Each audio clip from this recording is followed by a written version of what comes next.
તો પંચમહાલના હાલોલમાં ફાટ્યું છે આગ। હાલોલમાં ખાબક્યો છે 10 ઇંચ જેટલો વરસાદ। હાલોલમાં સવારથી ધોધમાર વરસાદે મુશ્કેલી વધારી છે। ધોધમાર વરસાદથી આખું હાલોલ જળમગ્ન થયું છે। ભારે વરસાદના કારણે લોકોને હાલાકી થઈ રહી છે। હાલોલ ગોધરા રોડ પર વાહનો પાણીમાં ડૂબ્યા। વાહનોના બોનેટ સુધી પાણી ભરાઈ ગયા। સોસાયટી વિસ્તાર પણ જળભરાવમાં મુકાયો અને આ દ્રશ્યો આપ જુઓ। અલગ અલગ વિસ્તારના દ્રશ્યો આપને બતાવી રહ્યા છે કે જ્યાં એક તરફ લોકો મુશ્કેલીમાં મુકાયા છે। હાલોલના રસ્તા પર પાણી ભરાતા લોકોને હાલાકી પડી।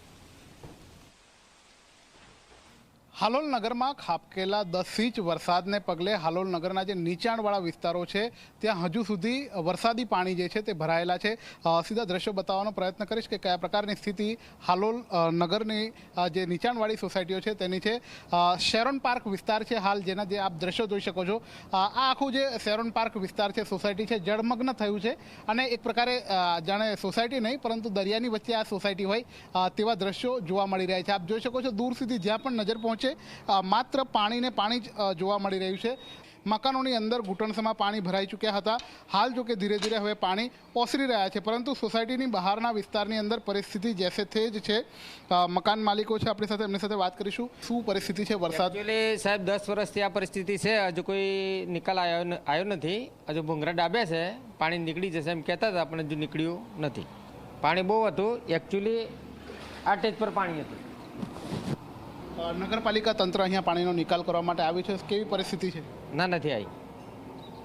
તમે કોઈને રજૂઆત કરી છે પાણી માટે? શું કહ્યું છે અહીંયા? એ ભૂંગરા ડાબે છે એકચ્યુઅલી, પણ હજુ કોઈ નિકાલ થયો નથી। રજૂઆત કરીને ચપ્પલ બી ઘસાઈ ગયા છે, તે છતાંય અમારું સમસ્યા સાંભળી અને એમણે નિકાલ કરવાનું શરૂઆત પણ કરી। આજે 3 મહિનાથી નિકાલનું કામ ચાલુ છે, કર્યું છે, પણ હજુ કોઈ નિકાલ આવ્યો નથી। આ મહિનામાં 3 મહિનામાં 2 વખત ઘરમાં પાણી ઘૂસી જાય છે। ઘરનો સામાન, ઘર વખરી બધું પલળી ગયું છે અને શિક્ષણમાં બાળકોને જવા આવવામાં પણ બહુ તકલીફ થાય છે। પાણીની પીવાની પણ સમસ્યા રહેશે। જ્યાં સુધી આ પાણી અહીંયાથી ખસે નહીં ત્યાં સુધી અમારે પીવાના પાણીની પણ બહુ તકલીફ થાય છે। આટલું ગંદુ પાણી અમારે પીવું પડે છે। દર વર્ષે પાણીની તકલીફ હોય છે, પણ ગેટથી નીચે જ રહેતું હોય છે, પણ પાણી તો મારા બાયણામાંથી ખસતું જ નથી। તો આ બહુ વિનંતી કરી, તો આ સાલ અમારે રજૂઆત સાંભળી પણ હજુ પણ પાણીનો કોઈ નિકાલ કર્યો નથી। એટલે મારે વિનંતી છે કે આ જે પણ કામ હજુ અધૂરું છે એ જેમ બને તેમ જલ્દી નિકાલ કરે, જેથી અમારા ઘરને નુકસાન ના થાય। શેરોન પાર્ક જ્યાંથી ચાલુ થાય છે ત્યાંથી આખી સોસાયટીમાં જ પાણી ઘૂસી જાય છે। આમાં એક પણ ઘર એવું નથી હોતું કે ઘરમાં પાણી નથી ઘૂસી જતું। બસ અમારી એક જ માંગણી છે કે જેમ બને તેમ આ પાણીની સમસ્યાનો અમારો પ્રોબ્લેમ સોલ્વ કરી દે।